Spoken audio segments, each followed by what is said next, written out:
Bismillah. Assalamualaikum warahmatullahi wabarakatuh. Alhamdulillah, puji syukur kita ucapkan kepada Allah Subhanahu wa taala yang mana dengan limpahan rahmat serta karunia darinya kita bisa mengikuti kembali kegiatan pembelajaran daring hari ini.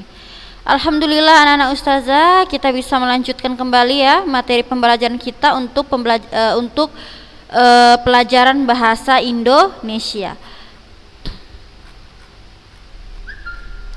Baik ya, semoga anak-anak ustazah pada hari ini dalam keadaan sehat walafiat dan selalu dalam lindungan Allah Subhanahu wa taala. Oke ya, kita cari dulu udah sampai mana kita ya? Kok udah berpuisi aja. Kemarin kita udah bahas kaidah bahasanya ya. Kita udah bahas juga tentang struktur ya kan? Kaidah bahasanya juga udah.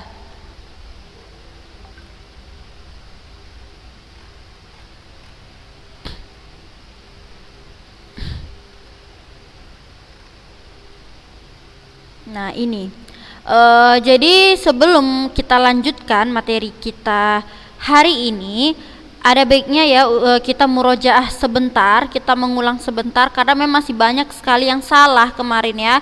Masih banyak sekali jawabannya itu yang kurang tepat gitu terkait aspek kebahasaan.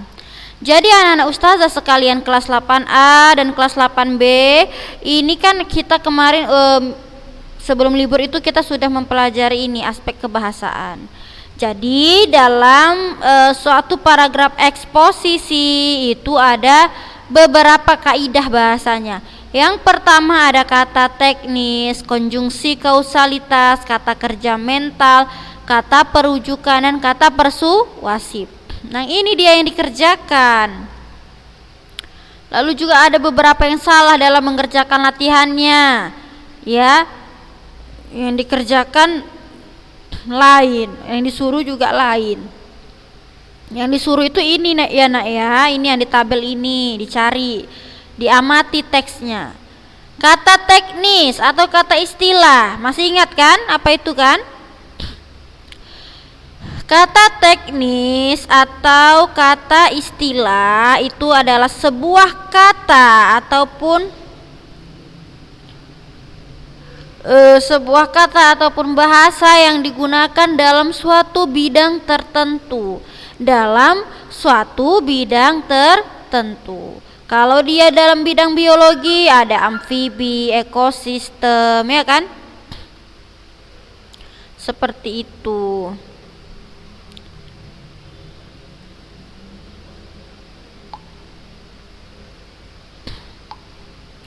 Nah, jadi banyak sebenarnya istilah-istilah dalam suatu bidang. Bidang ekonomi ada laba, ada kontribusi, ada distribusi. Ya kan, banyak dia. Nah, jadi anak-anak ustazah untuk kata istilah itu gampang sebenarnya nyarinya. Ini kan udah ada contoh-contohnya kata-kata istilah kan? Hutan alam, hutan rawa gambut, misalnya ekosistem, habitat, itu termasuk kata istilah. Lalu ada menggunakan kata konjungsi kausalitas, ini pun masih ada yang salah. Ingatlah, konjungsi kausalitas itu hanya ditandai dengan kata sebab, jika, karena, dan lain-lain.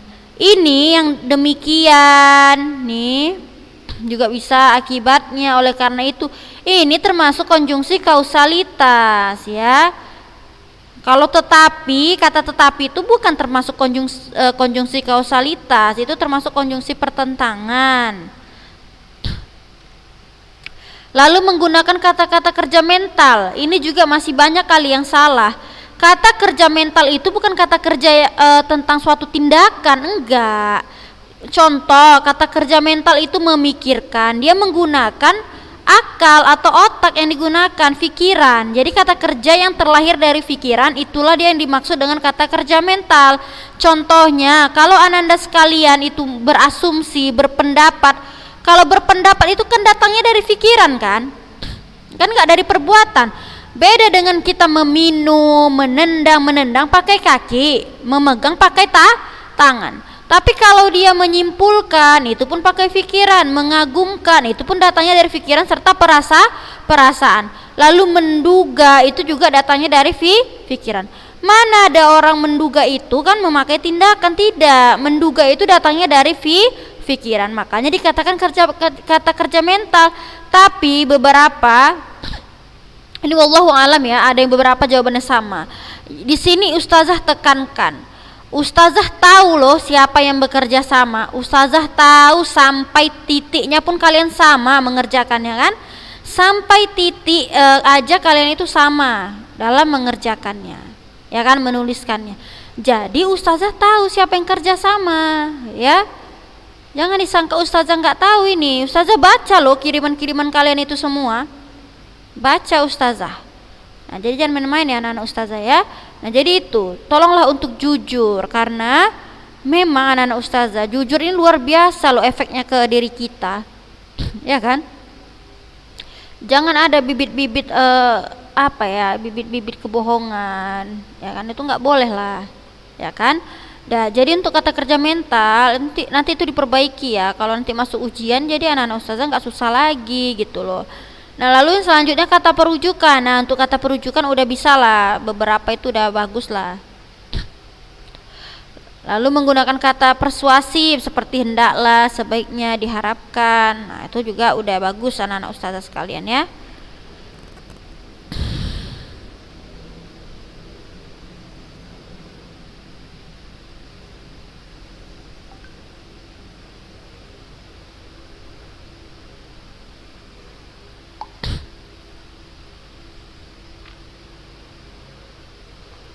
Oke. Sekarang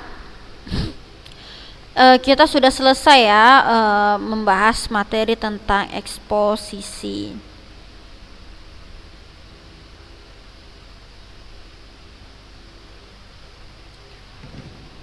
Jadi sekarang kita masuk ke materi yang lain. Kita sudah masuk pada ke bab 4 ya.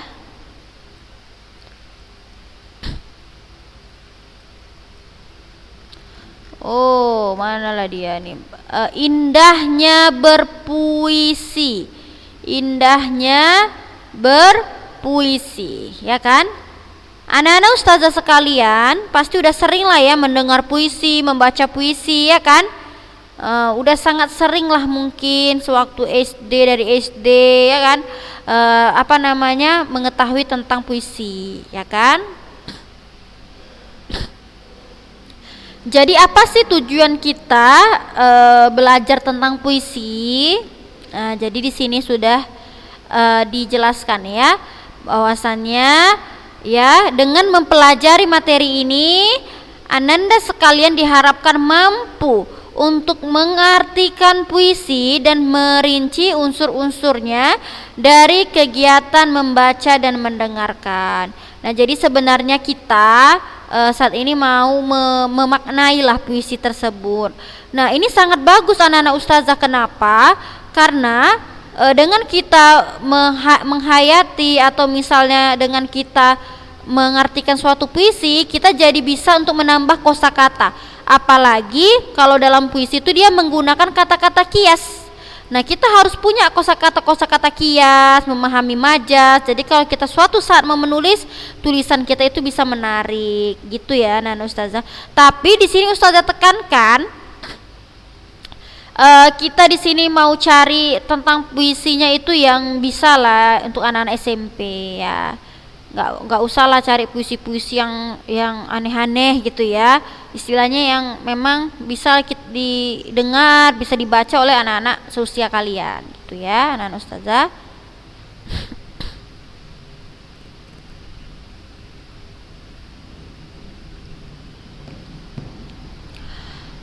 Oke, baik,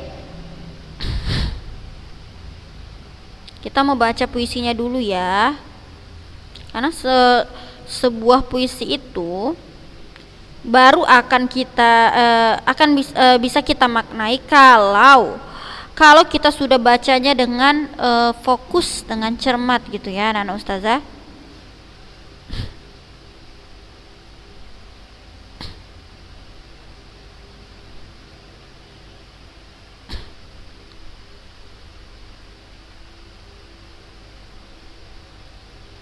Oke, kita baca ya.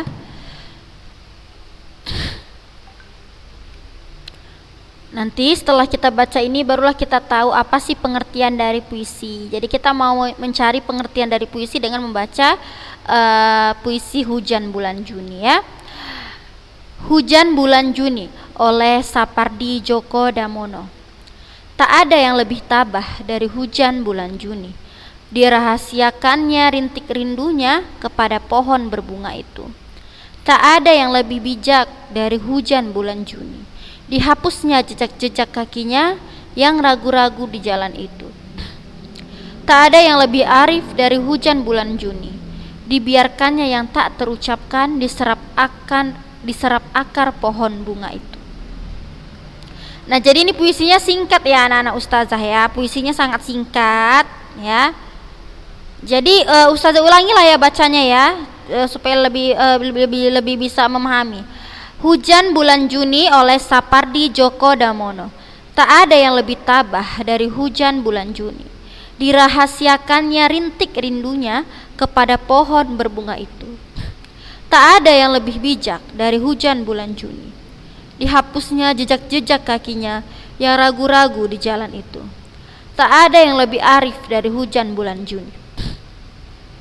Dibiarkannya yang tak terucapkan diserap akar pohon bunga itu. Nah, jadi ya, teks tersebut disebut puisi. Kenapa? Karena puisi adalah suatu teks, nanti catat ya, suatu teks atau karangan yang mengungkapkan pikiran dan perasaan dengan mengutamakan keindahan kata-kata.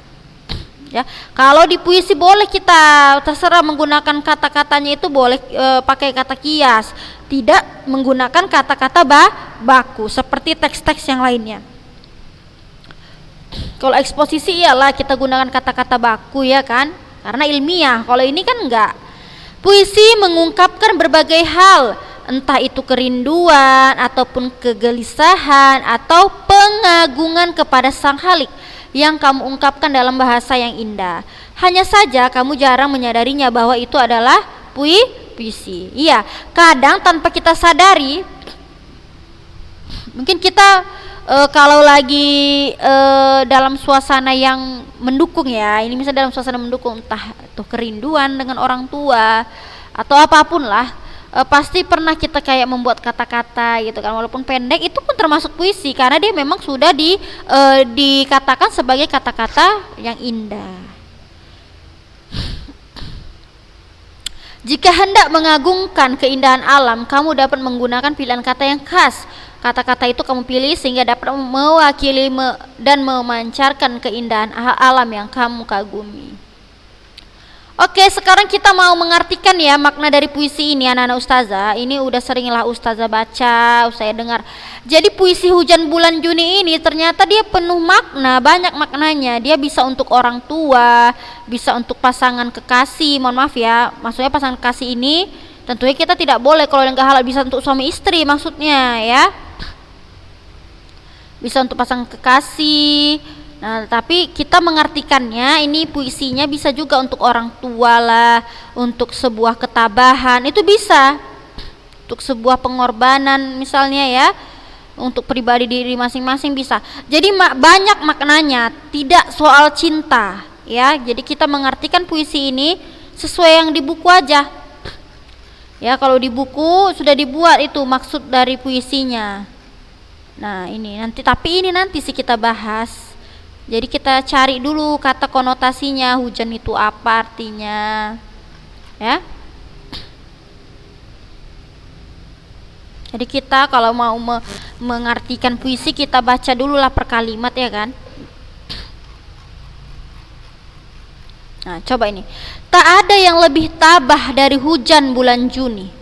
Tabah itu biasanya ya, yang bisa untuk tabah adalah manusia. Di sini yang tabah adalah hujan. Inilah yang saya katakan adalah majas. Tapi itu nanti ya. Ini kita mengartikannya dulu.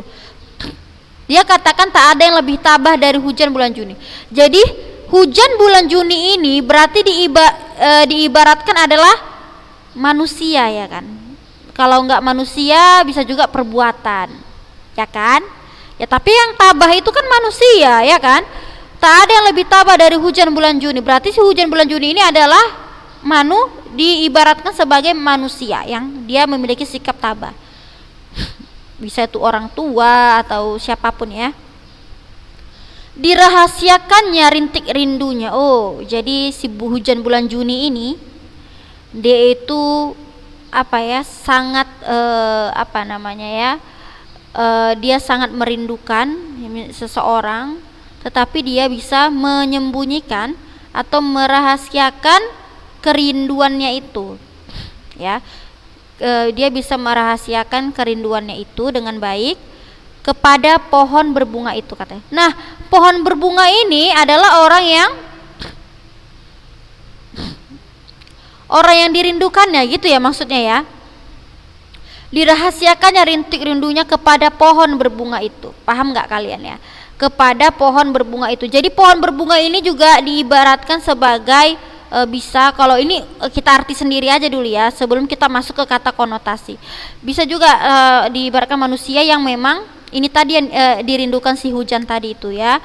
Lalu tak ada yang lebih bijak dari hujan bulan Juni, dihapusnya jejak-jejak kakinya yang ragu-ragu di jalan itu. Tak ada yang lebih arif dari hujan bulan Juni, dibiarkannya yang tak terucapkan diserap akar pohon bunga itu. Nah, jadi di sini ada sebuah kerinduan, ada juga sebuah pengorbanan. Jadi hujan itu tadi hujan, ya kan? Hujan itu bisa istilahnya menghapus jejak-jejak kaki, ya kan? Bisa menghapus jejak-jejak luka, misalnya seperti itu. Hujan di sini bisa juga ya tanpa disadari si pohon ini tadi kan pohon berbunga. Pohon kalau dia misalnya tidak ada hujan, itu pohon akan kering atau enggak? Pasti kering ya kan, pohon akan mengering. Tapi karena adanya rintik hujan, jadi rintik hujan itu diibaratkan sebuah kerinduan, kerinduan yang akhirnya kerinduan itu tetap dirahasiakan karena apa? Dia langsung masuk ke akar pohon tersebut. Dari dia menyirami akar pohon tersebut, dari rintik hujan yang menjatuhi akar pohon tersebut, menyeraplah itu si pohon itu kan. Jadi berbungalah pohon tersebut karena rintikan air hujan, karena jatuhan air hujan. Maka pohon yang kering ya itu jadi berbunga, jadi segar karena adanya hujan. Berarti di sini adanya suatu perbuatan baik ya kan, adanya suatu pengorbanan yang dilakukan hujan tersebut, karena dengan airnya lah pohon yang kering tadi bisa berbunga. Jadi kan di sini ada kata-kata dibiarkannya yang tak terucapkan diserap akan akar pohon bunga itu. Jadi memang rintik hujan itu langsung jatuh, dia menyerap ke akarnya sehingga jadilah pohon berbunga. Jadi ini bisa diartikan sebagai bentuk kerinduan ataupun sebuah pengorbanan yang tidak membutuhkan balasan. Nah itu tadi ya. Tapi Ustazah mau cari-cari dulu ini tentang arti.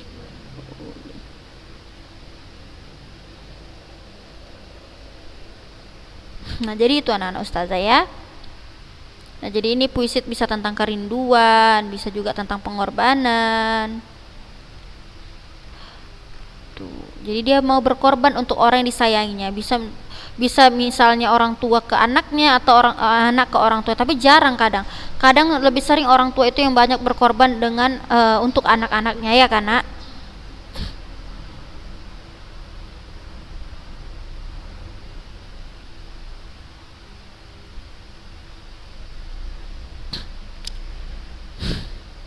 Jadi sebenarnya puisi ini tadi menggambarkan tentang ketabahan. Catat ya, puisi Hujan Bulan Juni ini menggambarkan tentang ketabahan serta kesabaran dari hujan yang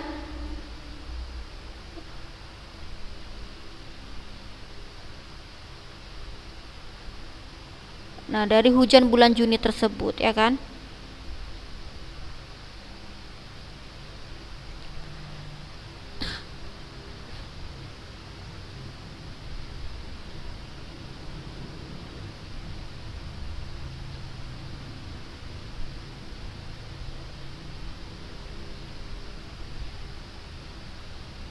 Hmm. Oh, jadi ada ini kayak arti ya, saya cari ya.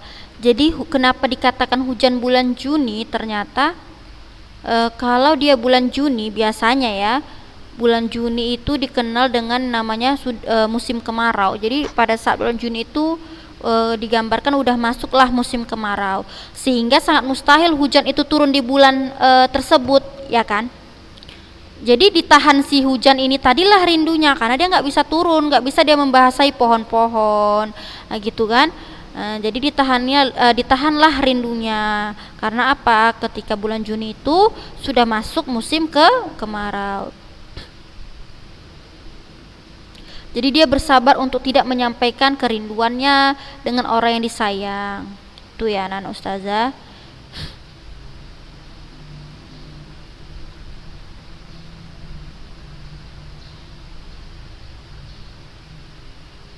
Nah, oh ternyata ini artinya dihapusnya jejak-jejak kakinya yang ragu-ragu di jalan itu. Maksudnya adalah yaitu menggambarkan bahwasanya penulis itu ingin menghapus keraguan ataupun prasangka jelek yang hinggap di hatinya dalam menanti orang yang disayanginya. Jadi ini memang artinya luas ya, saya katakan tadi.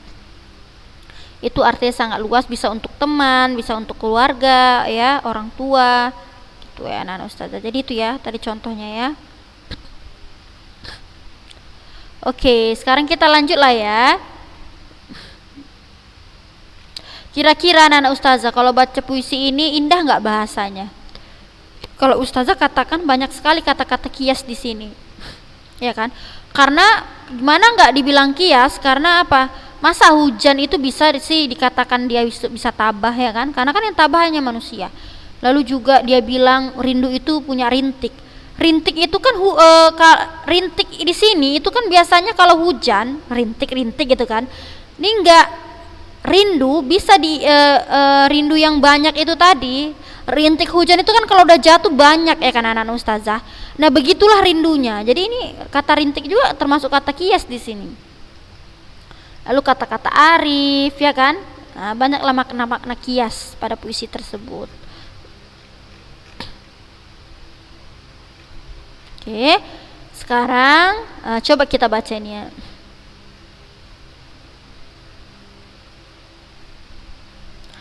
Berdiri aku di tepi pantai, memandang lepas ke tengah laut.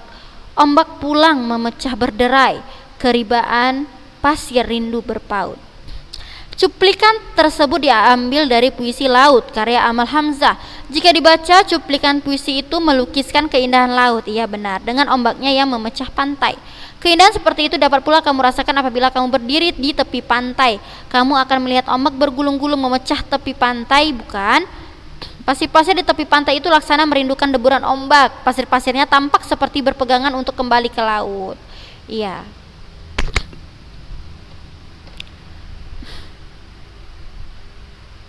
Iya, jadi kan anak-anak ustazah kalau kita berdiri di tepi pantai, itu kan sering nanti ada ombak yang datang kan? Ombak yang datang itu kan dia membawa pasir, paham kan anak-anak ustazah kan? Nah, jadi di sini sebenarnya pasir itu diibaratkanlah sebagai apa namanya ya, bisa juga sebagai makhluk di situ. Kalau dalam puisi ya, kalau dunia nyata nggak mungkin lah ya kan. Nah, jadi pasir tersebut kan dibawa oleh ombak, paham kan? Dibawa oleh ombak, kembalilah dia lagi untuk kembali lagi dia ke laut. Yang tadinya pasir itu tadi tidak ada diganggu oleh air laut kan? Dia tenang di situ gitu kan. Tapi setelah datang ombak, maka lepaslah rindunya karena dia sudah kembali ke tempatnya, yaitu ke laut. Jadi dia terbawa ombak, itu maksudnya ya. Nah, kalau ini puisi tentang berkaitan dengan ketuhanan ya. Kita baca, hanyut aku Tuhanku dalam lautan kasih-Mu. Tuhan, bawalah aku meninggi ke langit ruhani. Larik-larik itu diambil dari puisi yang berjudul Tuhan karya Bahru Merangkuti. Puisi tersebut merupakan ekspresi kerinduan dan kegelisahan penyair untuk bertemu dengan Sang Khalik. Kerinduan dan kegelisahannya itu diungkapkan kata hanyut, kasih, meninggi, dan langit ruhani. Kata-kata itu menunjukkan dalam cinta penyair kepada Tuhan. Iya, dia ini adalah puisi ini adalah isinya terkait dengan si penulis sangat ingin bertemu dengan Sang Khalik. Karena dia ada kata-kata langit ruhani, ya. Jadi itu anak-anak ustazah. Jadi kalau untuk puisi ini ya gitulah dia nak. Kita lebih harus banyak memahami kata-katanya. Kita harus artikan dulu maksud dari kata kiasnya gitu ya. Nah anak-anak ustazah, pada hujan bulan Juni, mengapa teks tersebut dikatakan sebagai puisi menurut anak-anak ustazah? Ya, karena kalau menurut ustazah, karena pada teks hujan bulan Juni memang dia mengungkapkan suatu perasaan kerinduan ya kan, ada di pengungkapan perasaan kerinduan, perasaan apa namanya, menuangkan pikirannya gitu kan dalam sebuah kata-kata indah ya kan. Pada puisi hujan bulan Juni kan tadi dia si penulis mengungkapkan kerinduannya ya kan dalam bahasa yang indah. Itulah dia puisi. Kenapa? Puisi itu adalah ungkapan ya sebuah perasaan ataupun pikiran yang dituangkan dalam kata-kata yang indah, di dalam kata-kata yang indah anak-anak ustazah. Baru udah 6. Oke, jadi anak-anak ustazah, itulah cukup dulu ya anak-anak ustazah terkait dengan puisi, karena ini masih panjang lagi. Nanti kita akan membahas tentang unsur-unsur puisi. Jadi sebelum ustazah bahas ini, mohon untuk dipahami. Jadi kita bisa mudah untuk membuat puisi. Oke ya anak-anak ustazah, semoga apa yang ustazah jelaskan pada hari ini ya dapat dipahami dengan baik. Sekian dari ustazah. Assalamualaikum warahmatullahi wabarakatuh.